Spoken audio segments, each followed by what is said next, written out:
I don't know why I like it. I just always have. This is a conscious effort on our part to open the creative envelope, so to speak, in order to entertain you in a more contemporary manner. Even though we call ourselves sports entertainment because of the athleticism involved, the key word in that phrase is entertainment. Vince McMahon has lost his mind. The man doesn't have it anymore.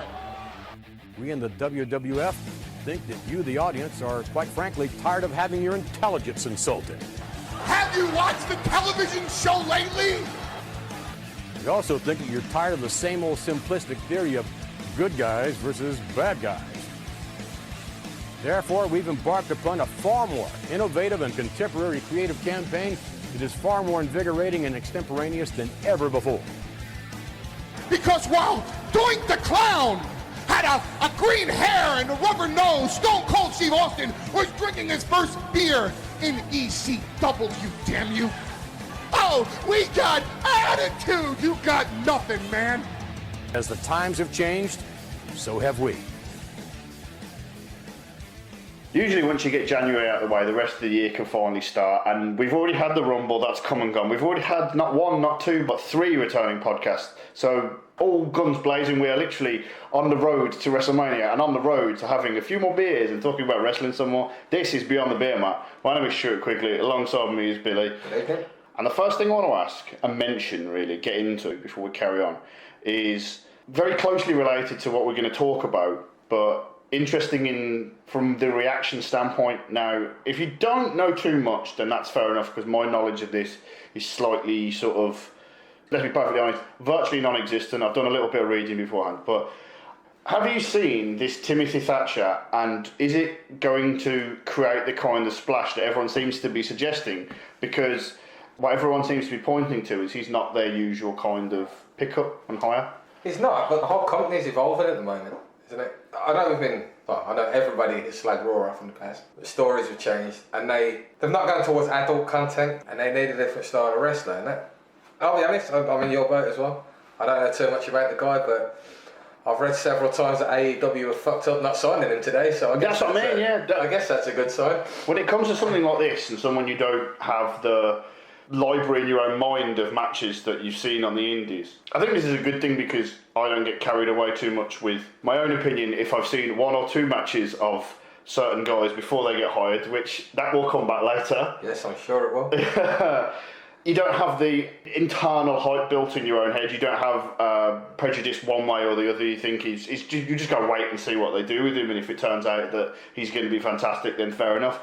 One of the words you mentioned then, which is really interesting, I think, because I'm going to link this on now to slightly the main topic, before we get there, the bridge, if you will, is you mentioned the word evolving. Now, Raw and SmackDown as TV shows, I don't think have evolved at all beyond what they've been for the last however many years they've both been going. They are both effectively the same show with interchangeable characters. SmackDown's slightly evolved, haven't it? We didn't used to get wrestlers pouring dog food on each other, so that's I mean, I think I could have seen it, but I wouldn't have wanted to. Let's put it that way. I don't think anyone still wants to. No. Except me. I seem to be the odd one out. I like it. I'm not sure if it was SmackDown, could have been Raw, but I seem to recall some sort of Thanksgiving-related turkey bowl. That's like an annual event, isn't it? Yeah, so I'm saying, stuff you can see and stuff we have seen before. The third brand, if you want to go with what they're using terminology, and this is the crux of where we're talking about today, NXT has evolved, NXT has changed. You had I'm going to go slightly pre-NXT. So you're going to start at the beginning with ECW? No, the beginning is tough enough. Oh, I suppose it is, yes. Yeah. Correct, yeah, fair play. Yeah. And then as you go through, you've got, funny enough, what NXT wanted to be was this sort of hybrid. Can I just say, if the idea of ECW was to get some experience wrestling Christian and bring some new talent through, such as CM Punk, in theory, that was a good idea. In practicality, what they did is bring a zombie out, and it sort of ruined the whole product. If that product wasn't called ECW... That's the fundamental bottom line, yes. Yeah, that product would still exist now. It does, it's NXT. It's NXT, yeah. Yeah, and fundamentally, this is why what you've said is correct, because ECW and NXT are one and the same, effectively. Yeah. They've just it's gone through another change. Yes. NXT, again, itself started off as a really terrible, quote-unquote, reality TV show. I thought it was cringeworthy. It wasn't wrestling, was it? They were carrying barrels and round a ring. Although any guy that can carry a keg of beer around with him, he's all right in my books. Yes, that's true. Titus O'Neill's running around doing that right now. I'll be fine with it. He fell over, didn't he? Yeah. Do you remember that? See, he's got a habit of that. I mean, I don't know, make it his gimmick. I think the one thing that they did sort of take and run with is this idea of, and it was a very specific era, not just for NXT, but for wrestling in general. And when you talk about like wrestling going through different periods and evolving, like I said, Raw and SmackDown don't really change. New Generation, Attitude Era, PG Era, all that. PG Era died how many years ago now? About 10 years ago. Something like that. And I don't think they tried to define it. They've tried to define it as, I think there was the Authority Era, and there was one where it was like the WWE Universe Era, and it's never really quite caught. We're going to listen to you this time. Yeah, sure. Again, this is where I think NXT, the first season as it was, they took this gimmick, and it wasn't just a gimmick in NXT, they sort of expanded on it, which was, if we wind up the Smarks, we could get what we want in the end. Which is a very dangerous business model. I don't know any other company or organisation that goes, let's just piss off the most hardcore of our fan base. But Daniel Bryan and Michael Cole was an extension of what everyone thought. And then that became what they would do on a bigger scale within the whole company. Now, NXT present day is the reverse of that. It is, and I think now they're catering to the marks. I don't think the product is as good as it was 5 years ago. I don't think the wrestlers are as good as 5 years ago. NXT? The current NXT roster Okay. is as good as 5 years ago. If you keep calling your top talent onto the main roster, it can only sustain that for so long, can't it? It can't. Developmental guys don't turn into stars overnight. No, but I think this is the problem that the perception created, which was there was a good, 2 to 3 years, as you mentioned, it could even be as long as 5, where everyone that hit, you thought, oh, it must be NXT as a process. It can't be the wrestlers themselves, because there are so many of them that are coming through and becoming megastars, and there are so many of them that are having these really good matches. Like Women's Revolution and all this does not happen without the women of NXT. No, it doesn't. No, you're right. So I think at a point, everyone just turned around and went, it's always going to be like this, because there's just too many people that are coming through. Yeah. And in actuality, what we're finding out now is that when NXT was sort of first opened, what they had was the best talent in the world, sort of from the indie circuit, and underneath that, sort of a good crop of young up-and-comers that would immediately replace that second level. And what they've done now is what you said, which is they've tried to do it again and again and again, and every time you do it, you filter it down a little bit. It can't sustain. It's going to hit a point, and I think the point's now, and they're going to make Adam Cole a star. You can see they're doing that already, but I can't buy Gargano as a main roster guy. He wrestled on Raw a few times, didn't he? He looks alright, he looks quick. I can't buy him as a main roster guy. Well, here's the thing I was going to say, actually. You say about Adam Cole and this current NXT generation, whatever you want to call it. They've changed again now, this year, with the TV deal. Because now you can't call people up like that and literally leave them starless. No. So the speed with which people get called up either has or will slow down massively. I think there is a possibility that Adam Cole, Gargano, all that lot end up hanging around for maybe twice as long as others. I think they have to, because now they've got the deal on the USA network. USA aren't going to put up with, I'm going to take all your stars up to the main roster, and they want the best product on their TV, which is the reason they've called Finn Balor back down, I would guess. Charlotte's going to fight Rhea Ripley. I was going to bring this up actually later on, but it's an interesting point of suggesting that they're so insistent, and they did this with ECW as well to a degree, because it's the third brand and they're all on quote-unquote equal footing. You've just knocked the nail on the head there. They're a third brand now. They're not developmental anymore. Yes. They're a third brand. And that's changed things. So do you think then that with... I mean, it's interesting how they go with this between now and WrestleMania. I've said in the past about them inserting Charlotte into matches that I'm not necessarily sure she'd be a part of. But this year, it's a very big statement, and if they just have Charlotte simply walk away with the belt, I don't know what that says. Depends how it's done, ultimately. So who are the two champions at the moment? Bayley and Becca. I don't think many people want to watch Charlotte versus Bayley again, or Charlotte versus Becky Lynch. Oh no, don't get me wrong. In spite of my hesitancy, it would still be the biggest women's match at WrestleMania. It would, yeah.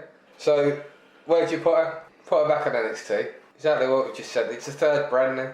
Yeah. They need another star. So do you think this is where they're going to go with it? They're not going to pull any bullshit? No, I don't think they're going to pull. We're not going to get some wacky Charlotte wins the NXT title in between now and then and just fights a member of the Raw main roster. No, I think they're going to WrestleMania with that one. Wouldn't it be great if they had the balls to put Ripley over against their I agree. against one of their top stars? I can't see them doing it personally.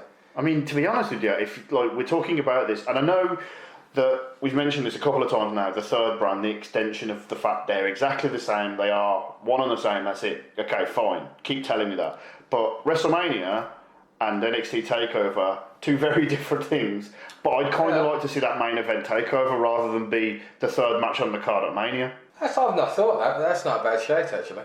That would make more sense than it being on the card at Mania, yeah?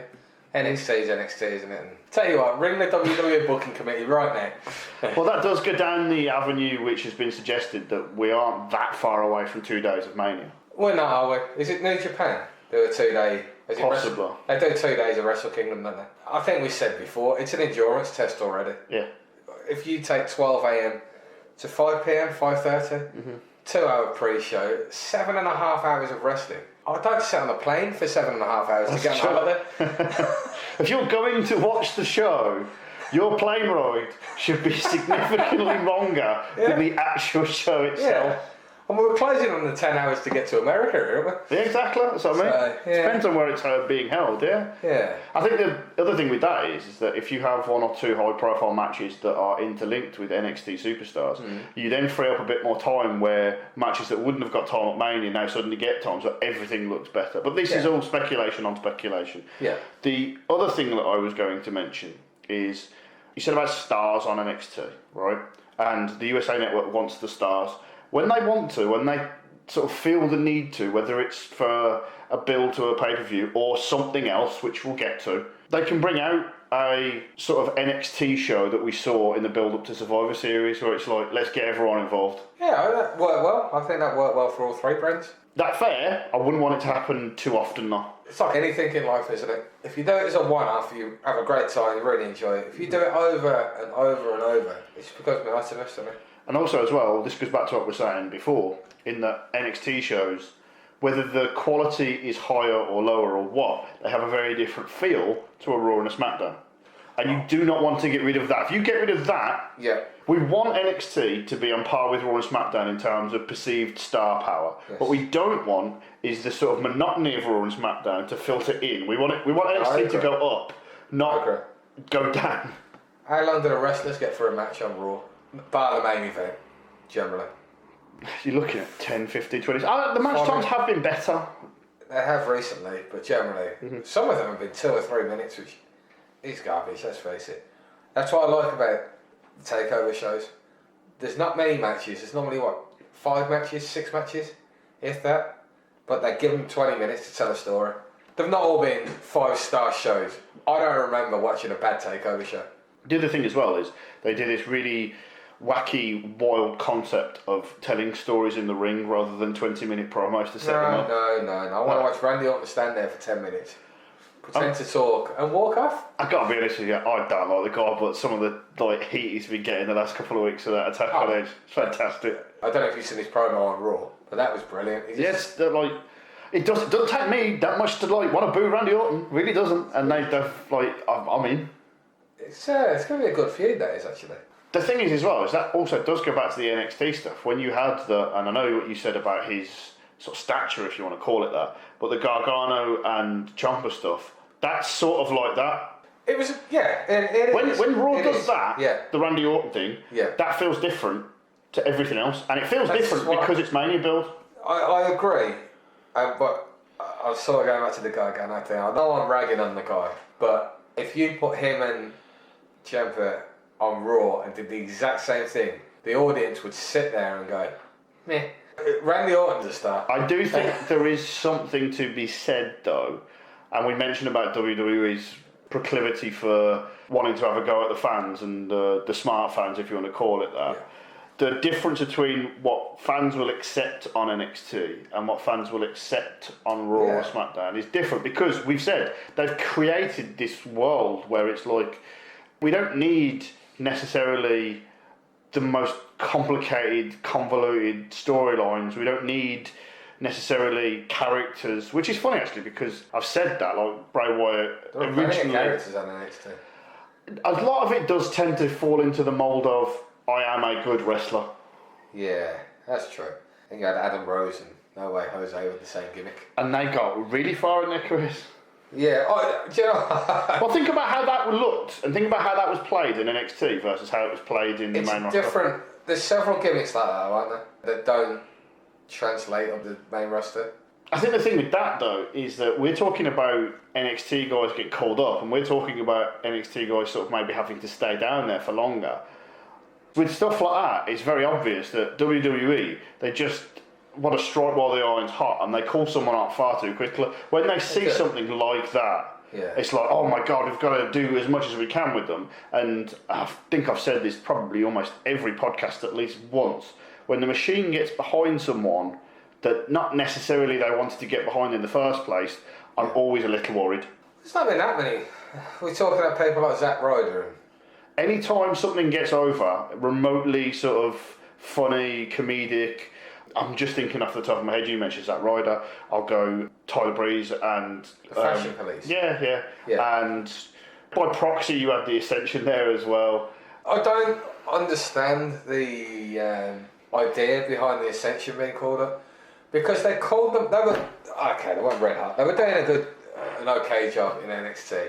I remember watching their gimmick with all the flashing lights and all strobe lights and everything, thinking they look awesome. And then they called them up to Raw with old John Bradshaw on commentary.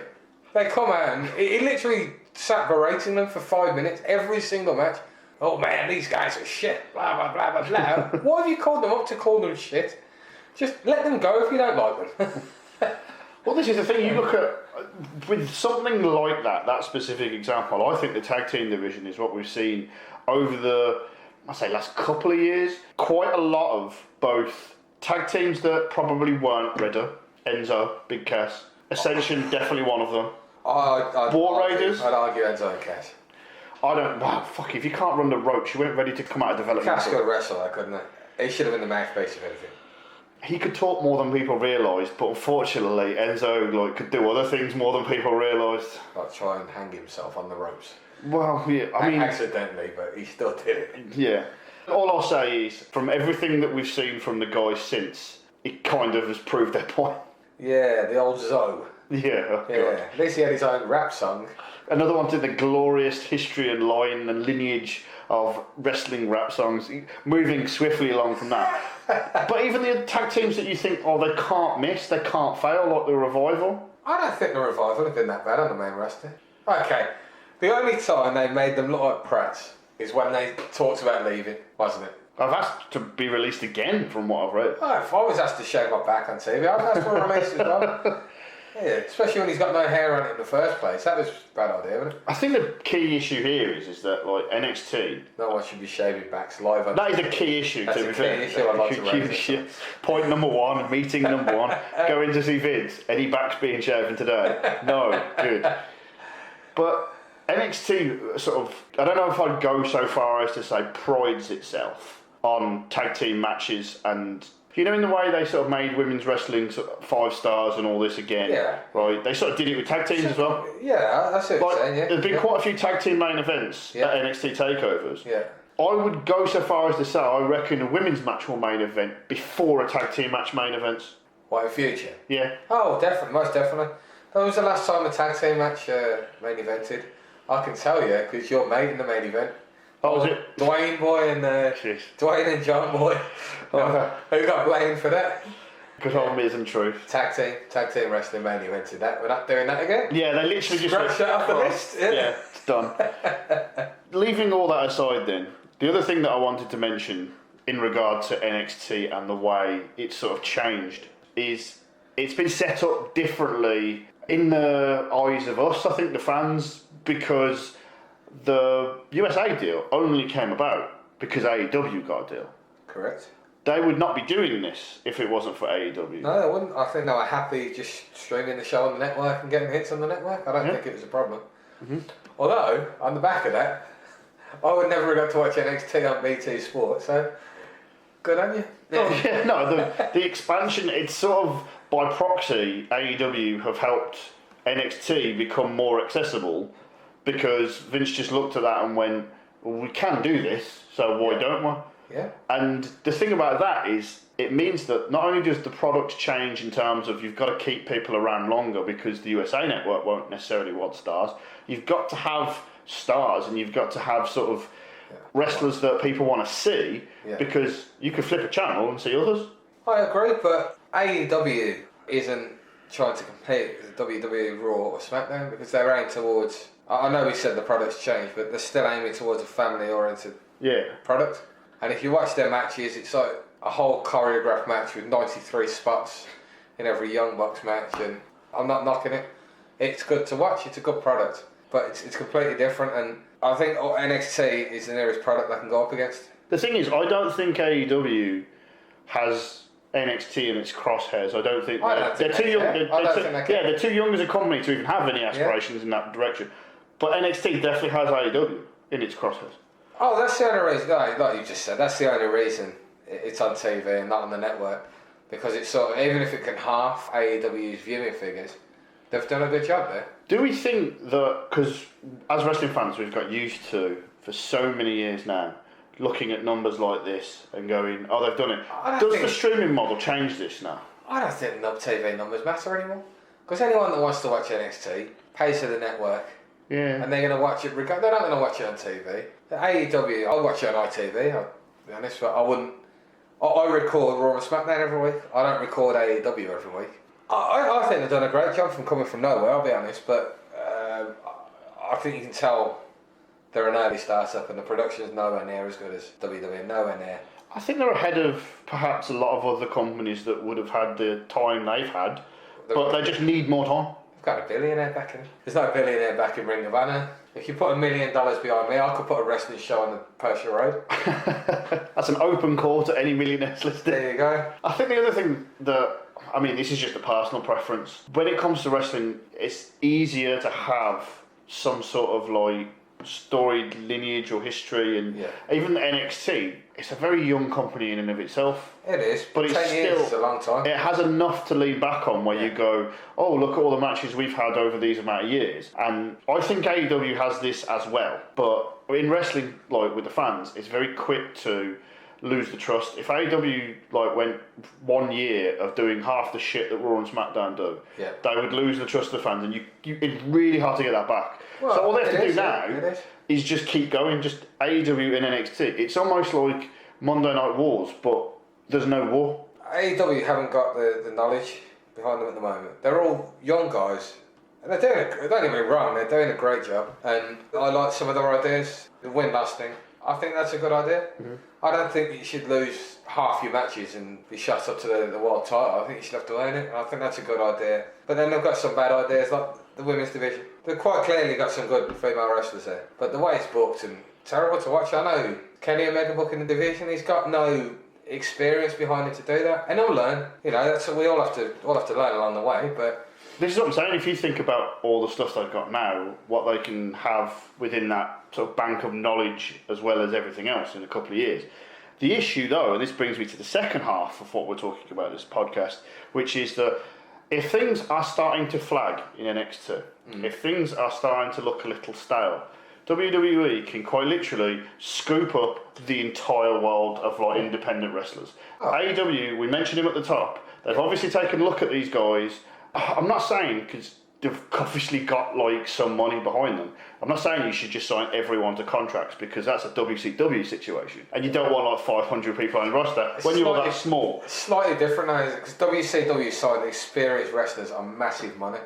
If you pull a guy off the indie scene, you can't demand $10 million a year. No, I know, but like slightly different. AEW can't just go and grab everyone in the same way that WWE can, and the NXT UK stuff, which is something that you and I have been wanting to talk about for a while, is I've been thinking about this, and I think it was the answer to a problem that didn't exist. The UK scene, as it were, was blowing up in a way, but blowing up in a way that would never have affected them. But they just looked at it and went, I don't think they saw competition. I don't think they saw a problem. They just went, oh, this is an emerging market. Like, fucking World of Sport was coming back. I think they did see a problem with that. I know they only did one series, and I don't know if they're coming back to do a second or not. It was more how it was in the 70s. It was like a jokey. Yeah. You had the top heel being chased with a baby face in the whole series. It was more cartoony, like old school wrestling, which I liked, but if they were the only company in town with any production cost behind them, they would have gobbled up all the wrestlers, and that's what the WWE didn't want. And that's why they signed up the likes of Pete Dunne. And do you really think that WWE, because if there's, I wouldn't be surprised if that's true. I think they're absolutely petty, so yeah, I do. No, but like, by all means, I can see that. But I just think that they could have also done this after World of Sport had done 2 seasons, 3 seasons. They could have hoovered them up anytime they wanted. And surely, if you're WWE, you would have wanted them to have spent 2 or 3 years honing their craft first. The thing is, most of them have honed the craft for years anyway, haven't they? That is true. So by the time they get there, the only difference is the size of the ring. So you need to get used to that. But besides that, a lot of these wrestlers have been going for years. I think the only reason they started that company was World of Sport. It would have got, don't get me wrong, it would have got here in the end. I think they would have started their own company up here in the end. Just like they intend to in Germany in the end. And they're talking about setting one up in Japan, aren't they? It's like global territories. Yeah, and exactly. So, actually, ironically enough, given the fact that we're talking about this now, I don't think it works with just an NXT UK, because the whole point of a global territories thing is it all feeds into NXT, so you go from like NXT UK to NXT to the main roster. Pete Dunne. Yeah, but when you've got just NXT UK, it sort of doesn't feel like, because when they sort of have like that when worlds collide and pay-per-views where they come up against each other, for as much as we're saying that NXT is a separate brand and an extension of Raw or SmackDown, NXT UK, on name value, is an extension of NXT, but it's not. No, it's not. It's just gobbled up all the indie wrestlers. Because there were a few companies, they weren't massive. They weren't on anywhere near WWE's level or even Ring of Honor's level. But they were good indie companies, and we've seen several shows with good wrestlers and good matches on. Talent. I didn't need to pay 50 quid to get to a WWE show to see that. No. I can go into Birmingham or Coventry and pay £15 and watch the top. Well, I could watch the top indie stars in this country wrestle, and they always put on a good show. Okay, then in that regard, is it twofold? Are they stars because of how they were on the UK scene, or are they stars because they now simply work for WWE? It depends what you define as star, isn't it? Because if you ask the average person on the street who Pete Dunne was, they couldn't tell you. If we're talking about indie stars, no, I think they've made their own name. Jordan Devlin and people like that, they're going to be stars anyway. I think anyone that knows about wrestling would know where they were. But when we went to that show, when they announced Spike Jarrett was fighting Clint Margera, I had no idea who Spike Jarrett was, but there were plenty of people in that crowd that cheered when his name was announced. Yeah. And now I know who he is, and I watch him up and down the country, so... I think that's what the UK scene does really well, and arguably better because of the size of it than America, is that it doesn't take that long for someone to sort of crack the country, as it were, as opposed to just local areas.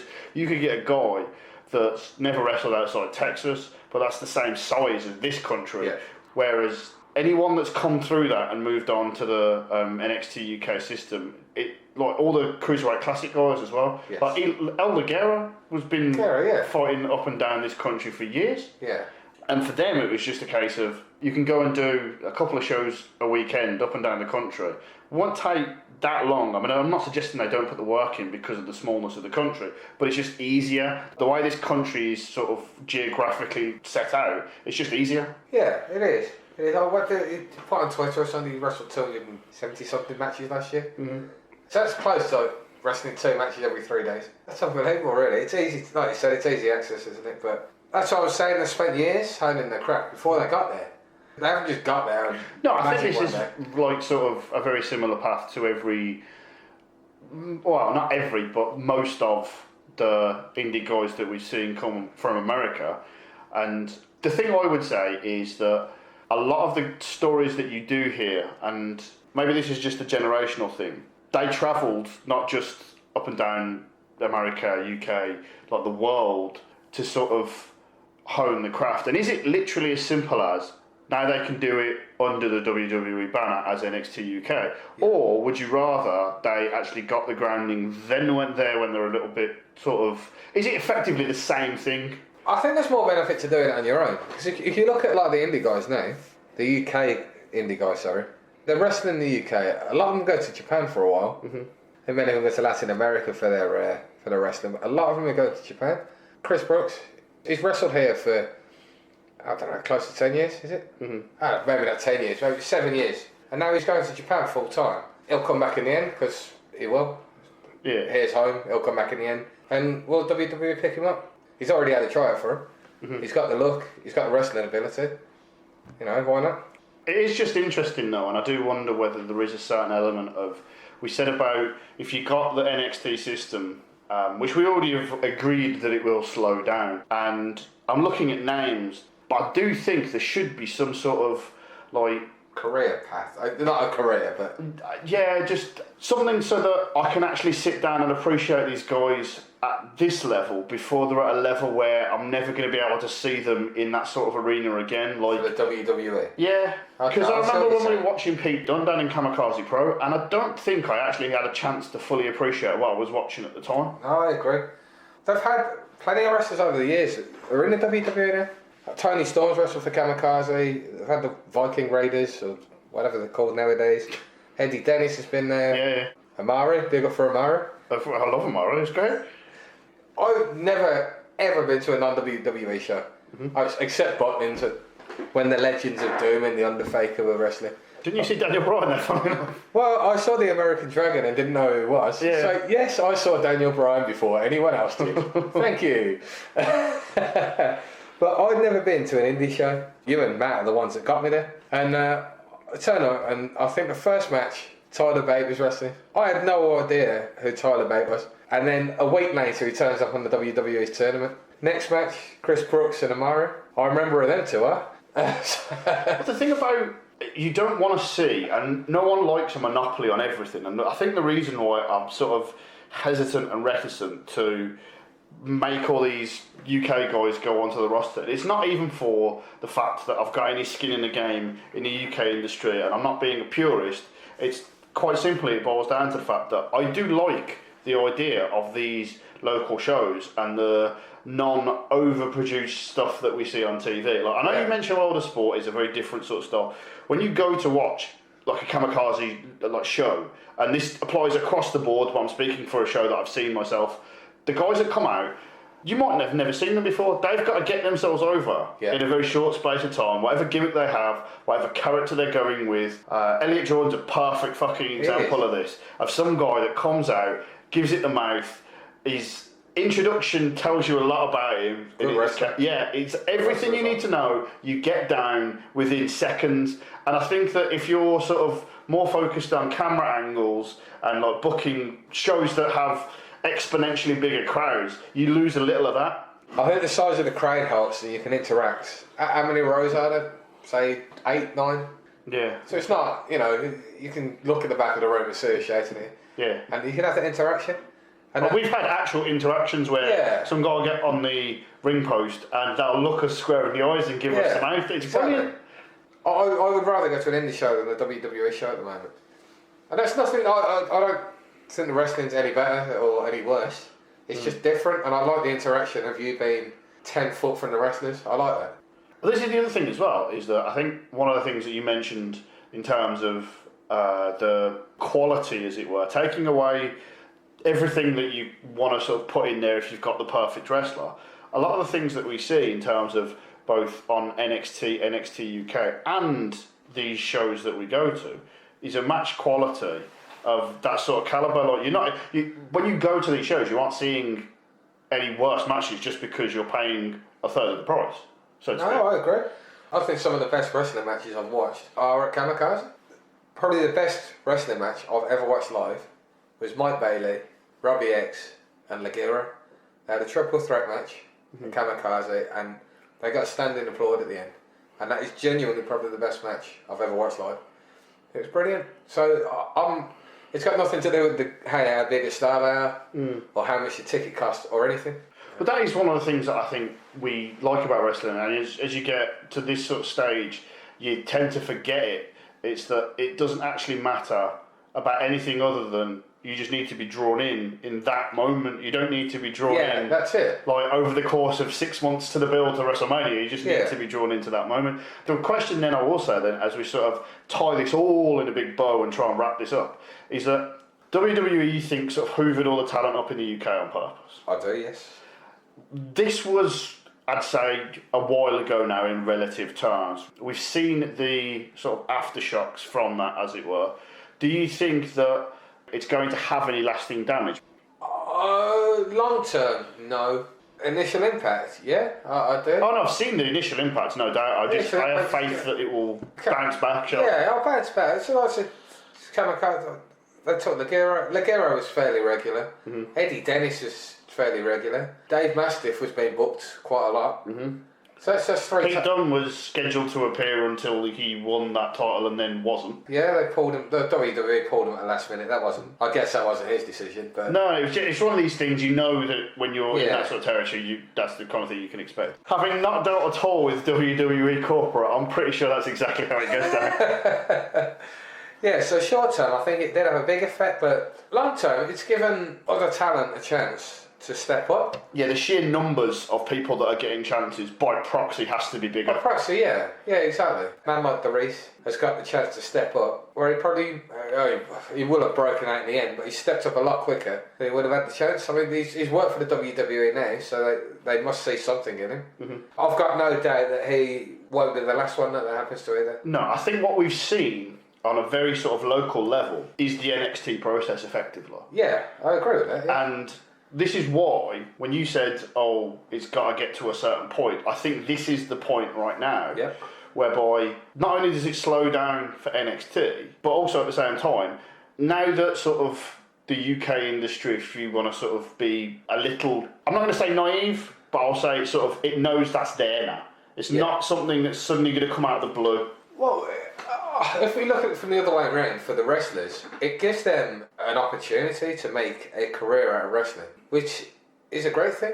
Yeah. Because before I don't know how much they were wrestling for, but the likes of Damien Dunn have had the opportunity to make a full-time career out of wrestling. I think that's a great thing. The window of opportunity is bigger than ever. So what we're saying is, we need to cut the bear out, we need to get down the gym, form a new tag team, and take the world by storm and millions of dollars in 1 week. Alternatively, Vince could just buy the podcast out, and much like NXT, we'll sell out. We could be the next commentators. I'd be fine with it. Yes. Just make sure there's a line of point cans.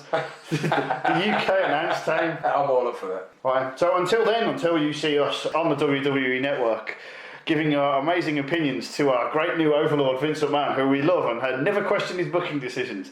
This has been Beyond the Beermat. We'll see you again next time. Adios.